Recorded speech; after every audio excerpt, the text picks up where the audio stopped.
ಬೆಂಗಳೂರಿಂದ ಇರೋ ಒಂದು ದಿನದ ಟೂರ್ ಅಲ್ಲಿ 5 ಶಕ್ತಿ ದೇವತೆಗಳ ದರ್ಶನವನ್ನ ಪಡಿಬಹುದು. ಕಮಲಶಿಲೆ ದುರ್ಗಾ ಪರಮೇಶ್ವರಿ ದೇವಾಲಯವನ್ನ ನೋಡಬಹುದು.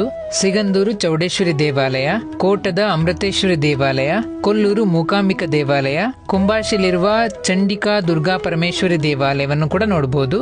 ಅದರ ಪಕ್ಕದಲ್ಲೇ ಆನೆಗುಡ್ಡೆ ಸಿದ್ಧಿವಿನಾಯಕ ದೇವಾಲಯ ಕೂಡ ಇದೆ, ಅಲ್ಲಿ ಕೂಡ ನೀವು ಭೇಟಿ ನೀಡಬಹುದು. ಹೀಗೆ ಈ ಎಲ್ಲಾ ಸ್ಥಳಗಳನ್ನು ನೋಡ್ಕೊಂಡು ಬರ್ಬೋದು. ಒಂದು ದಿನದ ಟೂರ್ ಆಗಿರುತ್ತೆ. ಇದು ನಮ್ಮ ಅನುಗ್ರಹ ಟೂರ್ಸ್ ಅಂಡ್ ಟ್ರಾವೆಲ್ಸ್ ಅವರ ಟೂರ್ ಪ್ಯಾಕೇಜ್. ಈ ಟೂರ್ ನಲ್ಲಿ ಬೆಂಗಳೂರಿಂದ ಸಾಗರಕ್ಕೆ ರೈಲಲ್ಲಿ ಹೋಗ್ತೀರಾ ನೀವು.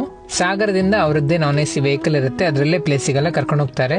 ಬೆಳಗಿನ ತಿಂಡಿ ಮತ್ತೆ ರಾತ್ರಿ ಊಟ ಅವ್ರ ಕಡೆಯಿಂದ ಇರುತ್ತೆ. ಮಧ್ಯಾಹ್ನ ಊಟ ಮಾತ್ರ ದೇವಸ್ಥಾನದಲ್ಲಿ ಇರುತ್ತೆ. ಈ ಪ್ಯಾಕೇಜಿಗೆ 2799 ರೂಪಾಯಿ ಇರೋದು. ನೆಕ್ಸ್ಟ್ ಈಗ ಈ ಟೂರ್ ಪ್ಯಾಕೇಜು ಅಕ್ಟೋಬರ್ 27 ಮತ್ತೆ 30ನೇ ತಾರೀಕಿಗಿದೆ. ಅದರ ಬುಕ್ಕಿಂಗ್ ಇವಾಗಲೇ ಓಪನ್ ಇದೆ. ನೀವು ಆದಷ್ಟು ಬೇಗನೆ ಹೋಗಿ ಬುಕ್ಕಿಂಗ್ ಮಾಡ್ಕೊಳ್ಳಿ. ನಾವಿಲ್ಲಿ ಯಾರೋ ಫೋನ್ ನಂಬರ್ನ ಕೊಟ್ಟಿದ್ದೇವೆ. ತಪ್ಪದೆ ನೀವು ಈ ವಿಡಿಯೋನ ನಿಮ್ಮ ಸ್ನೇಹಿತರಿಗೆಲ್ಲ ಶೇರ್ ಮಾಡಿ, ಅವ್ರಿಗೆ ಕೂಡ ಸಹಾಯ ಆಗ್ಬೋದು. ನಮ್ಮ ಪೇಜ್ನ ಫಾಲೋ ಮಾಡೋದು ಮರಿಬೇಡಿ.